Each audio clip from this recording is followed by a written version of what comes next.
ဘောတုပြန်၍အောင်းနာမတွာမင်္ဂလာဆိုလာရသည့်ဗရမသစ္စာစကားကြောင့်အာရုံမကယနေ့ယခုအိတေတမင်္ဂလာဗုဒ္ဓဘိသေကအမြာလိကသာရင်းမင်္ဂလာဝါဇောနိငသံဃာတနာသွန်တကလူတန်းခြင်းမင်္ဂလာဒီမင်္ဂလာပြပြပေါင်းစုမြတ်ကောင်းမှုတို့ကြောင့်ဧတုံမကံသင်္ဖျားတိုင်းကတကမပေါင်းလူချင်းလူမပေါင်းသူတော်ကောင်းတို့နှင့်တကွ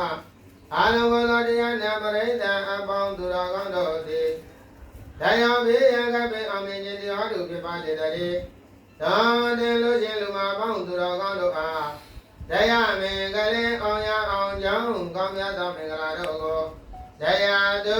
ကရေးရအောင်ပြည့်မြောက်လင်းလင်းယခုချိန်ကစပြီးတော့အောင်မြင်တော်မူနိုင်ကြပါစေကုန်သတည်း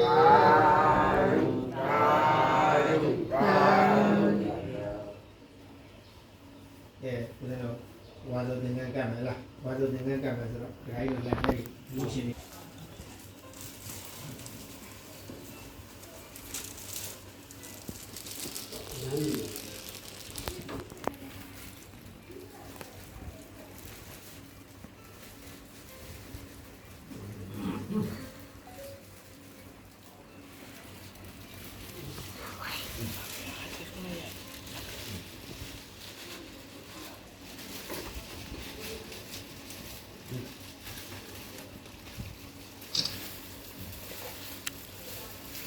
အားလုံးပဲ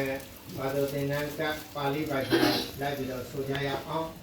မယံဗန္တိသံသာရဘုဒ္ဓဒုက္ခတောမောဒနာထာယဣမာနိဝတ္တဝါတိကစေဝရာတိနိသံဂတ္တဒေမမေအမကံယတပိတောဝေဓမ္မတို့တိသန္တရာခတေဝဒုက္ခငြိမ်းစေယံ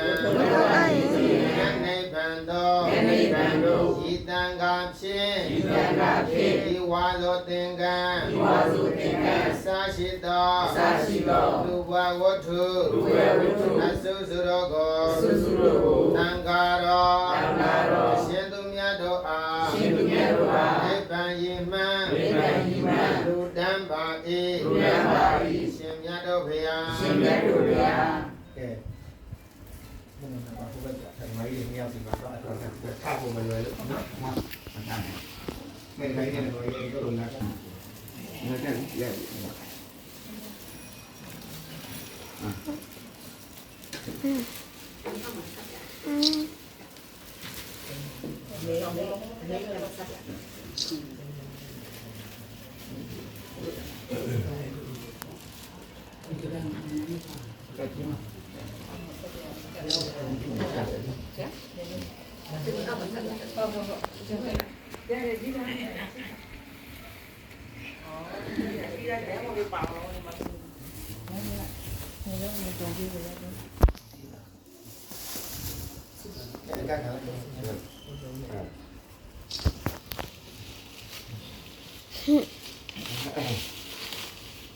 ဒီကနေ့လူချင်းလူမပေါင်းသူတော်ကောင်းတို့လူတိုင်းကချမ်းငိမ့်ဆိုဟုတ်လားဟုတ်ပါဘူးတို့အိမ်ဆောက်တော့ကလည်းမြေတတ်မင်္ဂလာစပြီးတော့နော်အဲ့ဒါဦးချမ်းငိမ့်ဆိုတို့တော့လေးလေးလွယ်ဟုတ်လားမနေ့ကတော့တခါကြီးကတော့ပြောတယ်တခါမကြီးနာမည်တော့လေးလွယ်ကြီးဆိုလားဘယ်လိုလဲမမှန်ဘူးဟုတ်ပါမယ်နော်အဲ့တော့ကောင်းပြီဒီကနေ့မျိုးတော့အိမ်မှာနံပါတ်1အိမ်တဲ့အချိန်ကစပြီးတော့အိမ်ဆောက်တော့မယ်ဆိုတဲ့အခါကျရေတတ်မင်္ဂလာပြုလို့ဒီကနေ့ဆိုရင်ဒါအိမ်ဆောက်ပြီးတဲ့အခါကျတော့အိမ်တဲ့မင်္ဂလာအဲ့ဒီအိမ်တဲ့မင်္ဂလာမှာဒီဘက်တော့ကိုယ်ကိုအပ်တော့ကျမ်းရှင်ကိုရောမြတ်ကြီးကိုအဘိဓိတ်သွန်ခြင်းမင်္ဂလာနောက်တစ်ခါဒီကနေ့သံဃာတော်ရှင်သူများတို့နဲ့အဆက်တော်ဝါသောသင်္ကန်းနဲ့နဝကမ္မလူဘဝုထုစုစုတို့ကိုဒီကနေ့ဆက်ကပ်ပြီးတော့လူတန်းပြကြအဲ့တော့အိမ်တဲ့မင်္ဂလာပြုလို့အရင်ရှင်းမျက်နှာကကြားရောက်လာမယ်ကြားရောက်စေဘေးအပေါင်းရံအပေါင်းတို့ကိုကာကွယ်တားဆီး